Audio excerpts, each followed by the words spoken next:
Goeiemôre geliefdes en welkom weer eens by die Afrikaanse Evangeliese Kerk in Ierland. Geliefdes, vanoggend begin ons met ons studie deur die boek van Esra.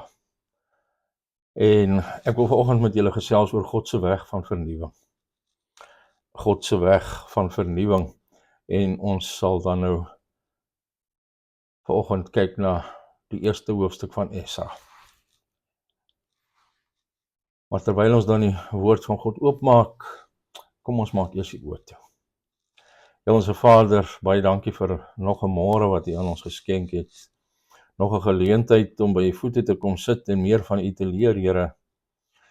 Here, en wanneer ons vanoggend hier begin met hierdie boek van Esra, wil ons vir U vra, Here, om asseblief ons oë oop te maak om te sien, ons ore om te hoor en ons verstand om te verstaan wat U vir ons gaan leer hier, Here. Here, en help ons om die boodskap wat U vir ons bring in ons lewens, in ons harte te bewaar en ons lewens toe te pas. En ons vra dit uit genade alleen in die naam van ons Here Jesus Christus. Amen.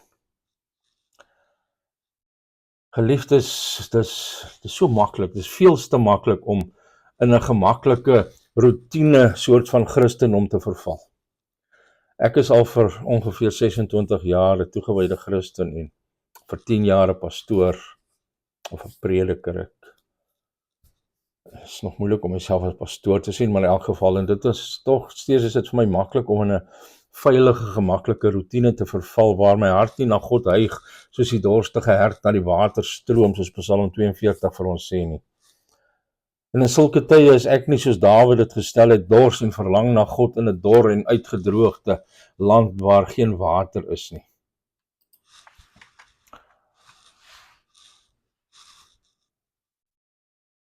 Wat gaan nou hier aan? Tegnologie, verskoon tog.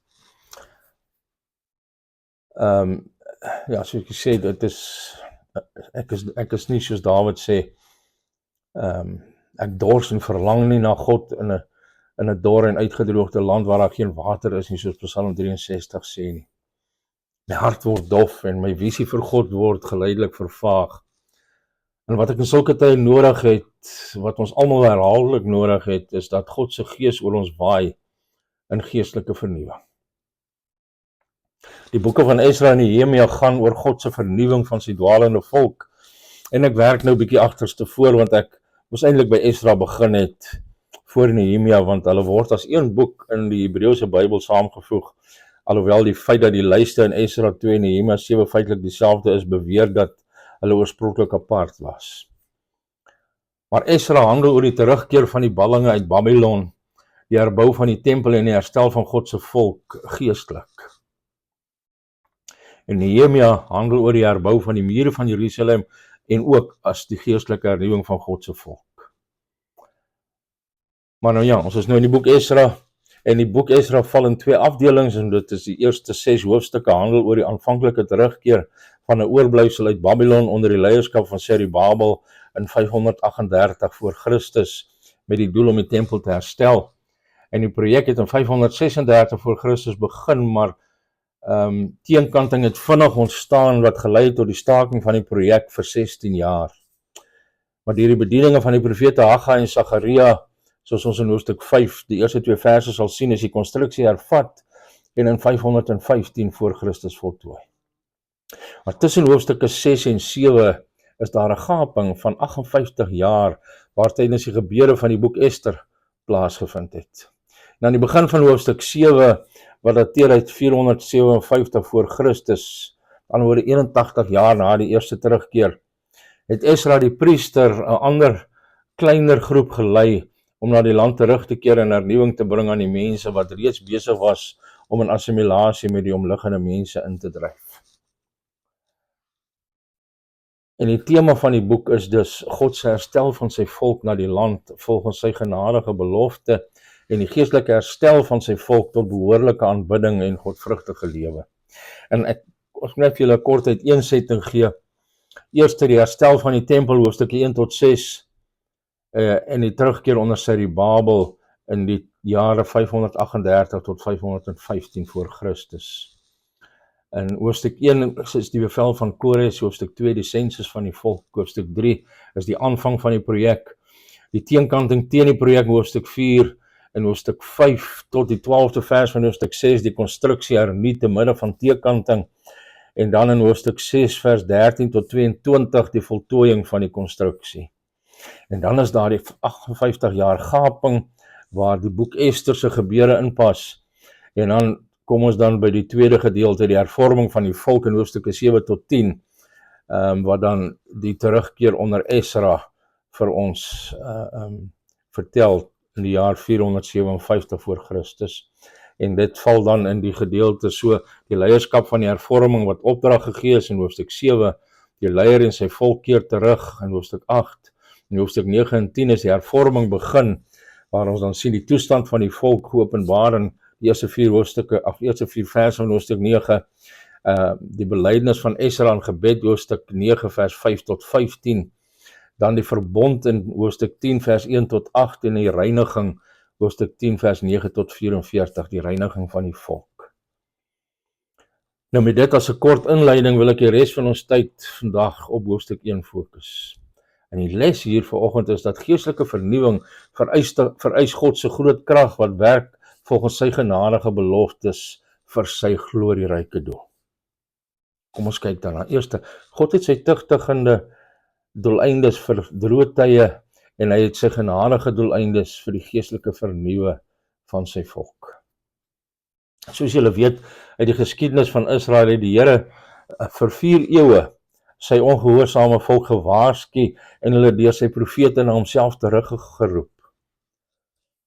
En uiteindelik het hulle te lank in hulle afgoderry volhard en God het sy waarskuwing vervul van Deuteronomium 28 vers 64 deur hulle onder die nasies te verstrooi. En soos God amper 1000 jaar tevore deur Moses geprofeteer het, soos ons in Deuteronomium 28, 65 en 66 sien wat sê, en onder die nasies sal jy geen rus hê nie, en vir jou voedsel sal daar geen rusplek wees nie, maar die Here sal jou daar 'n bewende hart gee en smagtende oë en 'n kwynende siel, en jou lewe sal voor jou aan 'n draad hang, en jy sal nag en dag skrik van jou lewe, sal jy nie seker wees nie. Waarom sou God sy volk 'n bewerige hart en smagtende oë en kwynende siel en geen sekerheid van lewe gee nie? Hebreërs 12 gee ons die antwoord waar dit sê in hoofstuk 6 en ook in hoofstuk 10, waar dit sê, want die Here tugtig hom wat hy liefhet en hy kastei elke seun wat hy aanneem. Hy tugtig ons tot ons beswil, sodat ons sy heiligheid deelagtig kan word. Van nature is ons almal so getroud aan hierdie wêreld en die dinge van hierdie wêreld, dat die Here ons moet bring na die plek waar ons geen rus in Babylon vind nie. Ons moet erken dat alles wat hierdie wêreld bied ons met 'n bewerige hart en smagtende oë en 'n kwynende siel sal laat. In die geestelike droë tye behoort ons dors te maak na die lewende God wat elkeen kan versadig. Daar's baie Jode in Babylon wat daar gemaklik was. Baie van hulle is in ballingskap gebore en Babylon was al wat hulle geken het. Ja, hulle het stories van die ou mense gehoor oor die glorie van Sion en die skoonheid van die tempel, maar hulle het net hulle skouers opgetrek en sê, waarom terug gaan daarheen as ons 'n goeie lewe hier het? En boonop was dit beide ongerieflik en riskant om terug te gaan na Jerusalem. Want dit sou beteken om tot siens te sê aan die gemaklike en bekende omgewing en vriende, en dan dit oor 1000 myl van vyandige woestynterrein te waag na 'n land wat deur oorlog verwoes is. Daar was nie stede met pragtige geleë huise wat op hulle gewag het nie. Daar was net hope pyn en 'n paar vyandige mense wat na die leë land getrek het nadat die Babiloniërs die oorlewende Jode 50 jaar tevore weggesleep het. So, hoekom teruggaan? Maar daar was ander Jode in Babylon wat nie daar gemaklik was nie. Hulle het aan Sion gedink en gesê, soos ons Psalm 137 vers 4 sien, hoe sou ons die lied van die Here kan sing in 'n vreemde land? Hulle het Jerusalem, waar God se volk om sy tempel aanbid het, as hulle grootste vreugde verhef in vers 6 van Psalm 137. En toe hulle die ongelooflike nuus hoor dat Kores, die heidense koning, 'n oproep aan die Jode gerig het om na Jerusalem terug te keer en die Here se tempel te herbou, was hulle soos diegene wat droom. Hulle monde was gevul met gelag en hulle tonge met vreugdevolle gejubel, Toe het hulle onder die heidene gesê, die Here het groot dinge aan hierdie mense gedoen, die Here het groot dinge aan ons gedoen, ons was bly. Soos Psalm 126 vers 2 en 3 vir ons sê. Jy weet, koue water, ek is baie mal oor koue water. Koue water smaak so lekker, veral wanneer jy dorstig is. En God se rivier van lewende water smaak so lekker, wanneer jy deur die droë tyd gegaan het en jy bewus is, dat al Babylon se plesiere jou net met wanhoop van siel sal laat. Maar die sleutel is dit, wanneer jy in 'n droë tyd is, moenie tevrede raak met Babylon nie. Dink aan Jerusalem en roep uit tot God se gees om jou terug te neem daarheen. Maar die vraag is, hoe gebeur dit? En dis die tweede punt, die geestelike vernuwing vereis God se groot krag. In die eerste 3 verse, eintlik vers 1 tot die eerste gedeelte van vers 3 van Esra 1 is identies aan 2 Kronieke 36 vers 22 en 23. En dis verstommende verse. En in Jeremia 29 vers 10 tot 14 het die Here deur sy profeet 'n woord gestuur aan diegene wat reeds in ballingskap in Babylon was. Want so sê die Here, as eers 70 jaar vir Babel verby is, sal ek op julle ag gee en aan julle my goeie woord vervul om julle na hierdie plek terug te bring. Want ek weet watter gedagtes ek aangaande julle koester, spreek die Here, gedagtes van vrede en nie van onheil nie, om julle 'n hoopvolle toekoms te gee. Dan sal julle my aanroep en heen gaan en tot my bid, en ek sal na julle luister.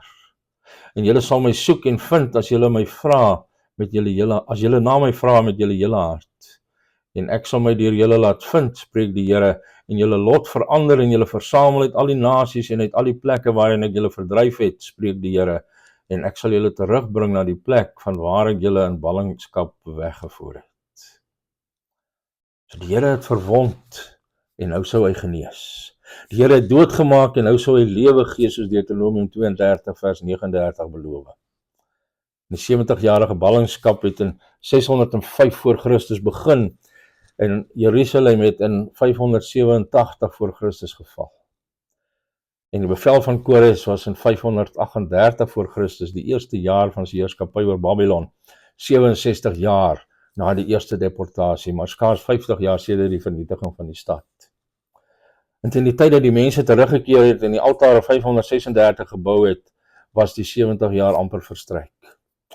En Derek Kidner in sy boek Ezra and Nehemiah Tyndale Old Testament Commentaries merk op, dit was nie die laaste keer dat God se genade die dae van beproewing sou verkort nie, soos Matteus 24 vers 22 ook vir ons beloof nie. Maar die merkwaardige en betekenisvolle ding is dat dit God was wat Kores aangesit het om hierdie dramatiese proklamasie te maak.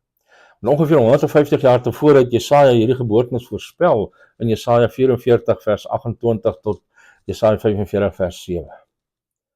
En die feit dat hy Kores genoem het, het kritici laat sê dat Jesaja dit dan nou nie kon geskryf het nie en dit aan 'n latere skrywer toegeskryf het, maar slegs 'n vooroordeel teen God se bonatuurlike kennis sou ons daartoe lei om Jesaja se profesie as 'n profesie te verwerp.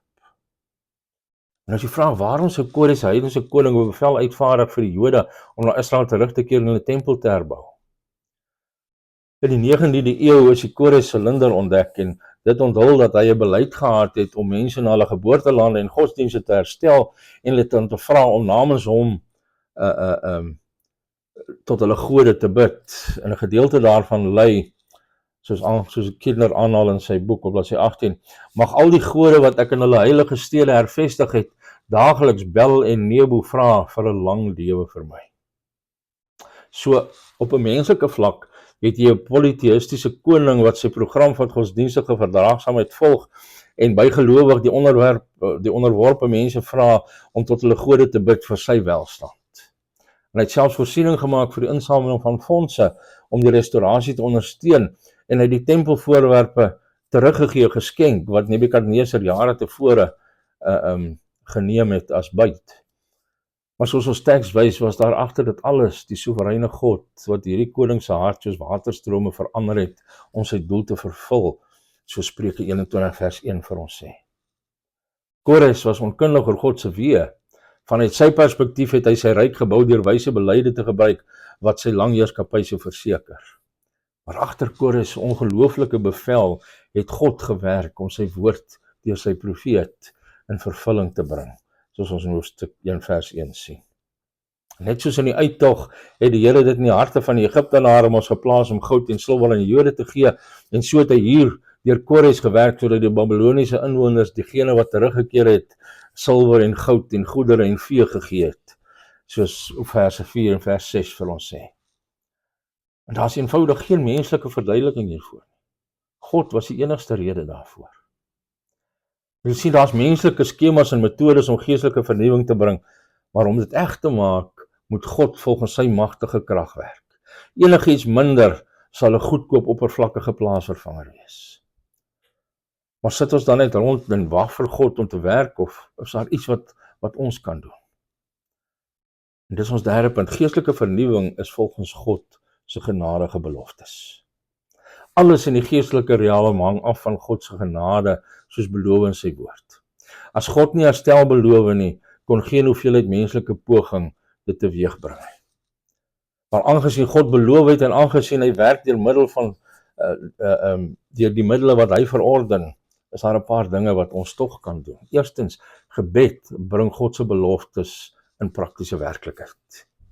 In die profeet Daniël se meditasie oor Jeremia se profesie en sy gebede dat God sy gevange volk sal vergewe en herstel, was agter hierdie dramatiese veranderinge in die geskiedenis. Gelees gerus Daniël 9. Daniël het nie Jeremia se profesie gelees en besef dat die 70 jaar amper verby was en gesê het, okay, goed, kom ons sit terug en kyk wat gebeur nie. Inteendeel, hy het homself verneder deur te vas en hy het sy volk en sy eie sondes bely. So as ons geestelike vernuwinge wil hê, het sy persoonlik of vir God se kerk, dan moet ons onsself voor God verneder en hom daarvoor smeek. Maar as ons tevrede is in Babylon sonder enige verlange na aanbidding in God se tempel in Jerusalem, dan sal ons nie na hom roep vir enigiets anders nie. Maar as ons besef dat God meer beloof as wat ons ervaar, dan sal ons onsself aan gebed oorgee totdat hy dit toestaan. En tweedens, God se woord openbaar sy beloftes en sy pad van seën. In die hernuwing onder Esra was 'n hernuwing van God se woord. Die vervulling van Jeremia en Jesaja se profeseë het aan God se mense gewys dat sy woord waar is en vertrou kan word, ongeag hoe onmoontlik die situasie was. In Esra 7 vers 6 vertel ons dat Esra 'n skrifgeleerde was wat bedrewe was in die wet van Moses, en vers 10 in hoofstuk 7 sê Esra het sy hart daarop gerig om die wet van die Here te ondersoek en te betrag en om Israel die insettinge en verordeninge te leer. Onthou julle in Nehemia 8 vers 9 het ons gevind dat onder Esra se leierskap voor die hele volk goed opgeleide skrifgeleerdes uit die boek, uit die wet van God, duidelik voorgelees en dit verklaar, sodat hulle verstaan het wat voorgelees is. Ons baie geleerdes dink dat Esra die outeur van Psalm 119 is, wat God se woord vir 176 verse prys. So dis duidelik dat Esra 'n man was wat in die transformerende krag van God se woord geglo het. En elke ware geestelike vernuwing is gegrond op en word deur God se woord onderhou. Die hervorming was 'n vernuwing van die woord. Luther en Calvin en ander hervormers het sistematies begin om God se woord te leer en toe te pas op maniere wat grofweg deur die Rooms-Katolieke Kerk verwaarloos was. En die Puriteinse beweging was ook gesentreer op God se woord, aangesien pastore die groot leerstellings van die skrif sou verduidelik en toepas, gewoonlik in preke wat ure lank geduur het, soos J.I. Packer in sy A Quest for Godliness vir ons verduidelik. En in die voorwoord van sy wonderlike boek Calvin's Preaching beskuldig die Britse geleerde T.H.L. Parker die moderne kerk wat Calvin sy metode van noukeurige uiteensetting van die skrif laat vaar het, en hy sê, watter wonder dat 'n kerk wat kies en keer wat dit uit die Bybel wil hê, verward raak in sy teologie, slap in sy moraliteit, en met min om te sê, behalwe die wêreldse voor die hand liggende, die dag nadat wêreldse liberale dit meer oortuigend gestel het. Sien, as ons vernuwing wil hê, dan moet ons 'n hernuide klem op God se woord van waarheid plaas. En nommer 3, God se voorsien in die eise van sy beloftes. God het beloof om sy volk na 70 jaar te herstel, maar menslik gesproke was dit 'n onmoontlike taak. Na 70 jaar in Babylon met die stad Jerusalem en die tempel in puin, Hoe kon dinge ooit herstel word? Die Jode het nie die hulpbronne gehad om dit te doen nie. Selfs al het 'n koninklike edik hulle toegelaat om na die land terug te keer. Maar jy sien wat die mense nie kon doen, het God gedoen. Hy het Kores in die koninklike edik laat insluit dat die volk moes bydra tot diegene wat terugkeer. En Kores self het die voorwerpe uit die tempel gebring wat Nebukadneser in sy eie tempel gesit het. In die 2499 items in verse 9 tot 10 verwys waarskynlik na die groter en die meer waardevolle items, terwyl die 5400 in vers 11 die totaal van al die items is, volgens John A. Martin in the Bible Knowledge Commentary. En ook terwyl daar debat is oor die presiese identiteit van Sesbassar, wat ons raakloop in verse 8 en 10, en dit is heel waarskynlik die Babyloniese naam van Zerubabel, as ons kyk na hoofstuk 5 vers 16 en dit saamlees met Sagaria 4 vers 9, en Zerubabel was die goddelike kleinseun van die goddelose Joodse koning Jegonia, soos 1 Kronieke 3 vers 17 tot 19 lees. En hierdie kry ek uit die Ryrie Study Bible se aantekening oor Esra. En Derek Kidner wys vir ons op bladsy 35 van sy boek dat elke stuk van hierdie tempelitems 'n getuie van God se soewereine sorg en die voortsetting van die verbond was. So hier is die toepassing vir ons dan. Christus het beloof om sy kerk te bou en dat sommige uit elke stam, taal, volk en nasie eendag voor sy troon versamel sal word, soos Matteus 16 vers 18 beloof en Openbaring 5 vers 9 ook vir ons sê. Maar die taak lyk menslik onmoontlik. Waar kry ons die hulpbronne om hierdie beloftes 'n werklikheid te sien word? Die antwoord lê hierin, wanneer God beloof, voorsien hy ook die eise om daardie beloftes na te kom, terwyl sy mense in gebed op hom wag. Soos die bekende Hudson Taylor altyd gesê het, God se werk wat op God se manier gedoen word, sal nie God se middele van ondersteuning ontbreek nie. Dus vereis geestelike vernuwing God se groot krag volgens sy genadige beloftes. En dan laastens, geestelike vernuwing is vir God se glorieryke doel. So die tempel in Jerusalem was die plek waar God se heerlikheid vertoon is. En daardie plek is vernietig as gevolg van die sondes van sy volk. En hy word nou na verwys as die God van die hemel. En daardie titel word 9 keer in Esra gebruik, meer as in enige ander boek van die Bybel. Dit word 10 keer gesamentlik in ander boeke van die ballingskappe, wat so 2 Kronieke en Nehemia en Daniël gebruik, en elders in die Ou Testament slegs 4 keer. Maar dit toon dat God die soewerein oor alles is, maar dan ook sin speel op die feit dat sy heerlikheid nie nou op aarde openbaar is nie, aangesien die tempel vernietig is. En dus word God se doel om sy heerlikheid te manifesteer deur 'n herboude tempel waar sy herstelde volk om in gees en waarheid kon aanbid. En sy heerlikheid is op sy allerhoogste in die herboude tempel geopenbaar toe Jesus die Messias daar verskyn het. Lukas 2 vers 32 sê vir ons God se verlossing wat hy voorberei het voor al die volke, 'n lig van openbaring vir die heidene en die heerlikheid van die volk Israel. Dis aangaande Christus. Maar God se doel vandag is dieselfde. Hy wil sy heerlikheid openbaar deur 'n hernuide volk, wat deur hulle heilige lewens en getuienis sy verlosser, die Here Jesus Christus, aan al die volke openbaar. Met ander woorde, geestelike vernuwing is nie vir ons nie, sodat ons gelukkige vervulde lewens kan lei wat die wêreld verwaarloos nie. Geestelike vernuwing is vir God se doel, dat sy heerlikheid aan die nasies geopenbaar kan word. En ten slotte, ek sê, hoe kan dit dan gebeur? En daar is nie regte tyd nie, ek kan dit net kort en beperk wees daaroor hierso. Maar vra God eerstens om jou 'n visie te gee van hoe 'n hernuide, heilige, aanbiddende, evangeliserende gemeenskap van sy mense sal lyk. En wy jouself daaraan om dan deel te wees daarvan, om dit hier te laat gebeur. En dit moet op 'n individuele vlak begin, voordat dit na die korporatiewe vlak kan beweeg. Met ander woorde, vra God om jou te vernuwe. Eerste. En as jou hart deur vernuwing geroer word, dan het daardie beroering van God gekom, soos vers 5 vir ons sê. Maar tog, Al kom dit van God, is elkeen van ons verantwoordelik om die Here te soek met jou, soos Jeremia 29 vers 13 sê, met jou hele hart na hom te soek. En mans veral moet die leierskap in hierdie proses neem. Want vers 5 sê vir ons, dit was die familiehoofde van Juda en Benjamin, wat die uitdaging aanvaar het om na Jerusalem terug te keer. En terwyl God godvrugtige vroue grootliks gebruik, het hy dit vir mans bestem om die geestelike leiding in die huis en in die kerk te neem. God sal nie vernuwing bring, terwyl mans geestelik passief is nie.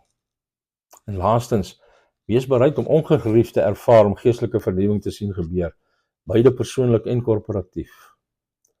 Om na Jerusalem terug te keer was 'n groot las en ongerief vir almal wat op die oproep gereageer het. Maar as God jou lewe gaan vernuwe, moet jy uit jou groef kom en 'n paar veranderinge aanbring. Jy moet bereid wees om die gemaklike lewe in Babylon prys te gee en die ontberinge te omhels om sy tempel in Jerusalem herbou te sien. Dit mag so eenvoudig wees soos om die TV af te skakel en jou Bybel gereeld op te tel en tyd saam met die Here deur te bring. Dit mag beteken dat jy gereelde langer tye moet skeduleer om die Here te soek. Dit mag beteken dat jy geestelike doelwitte moet stel en God vir die genade en wysheid moet vra om dit te bereik.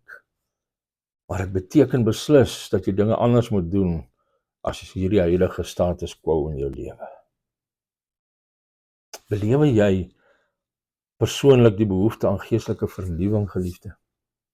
As jou eerlike antwoord is nee, ek is okay, dankie, dan sal jy in Babylon bly. Dis 'n gemaklike plek om te woon. Jy sal 'n goeie lewe daar geniet, maar jy sal mis wat God met jou persoonlik en met jou as deel van sy kerk koöperatief wil doen. As jy die behoefte aan vernuwing aanvoel, gaan so gou as moontlik alleen met God en begin om deur sy groot krag volgens sy genadige beloftes vra om vir sy glorieryke doel in jou en in jou kerk te werk. Dit sal nie 'n maklike of 'n gemaklike pad wees om te reis nie. Daar sal baie ontberinge en struikelblokke langs die pad wees, maar soos Derek Kidner uitwys op bladsy 35 van sy boek, merk die slotwoorde van hoofstuk 1, wat sê uit Babylon na Jerusalem, een van die keerpunte van die geskiedenis. Geliefde, God roep jou om uit daardie groep aan te sluit, wat terugkeer van die plek van gemak na die plek van sy seun.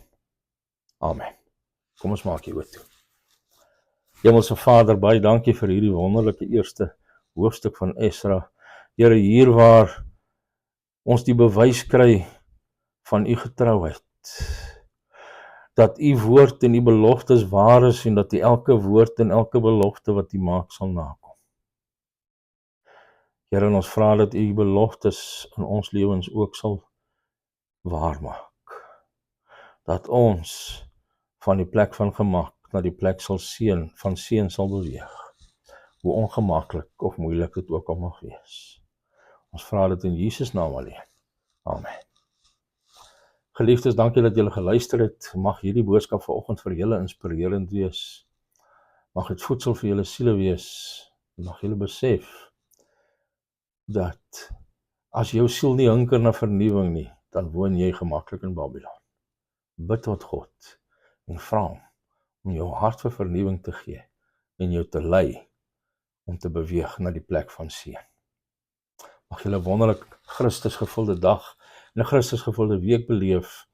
En as dit die Here se wil is, kom ons volgende Sondag weer by mekaar om verder te leer uit hierdie boek van Esra. Maar tot dan, mag die genade van God met julle wees. Mag God self met julle wees. Mag God julle seën. Shalom.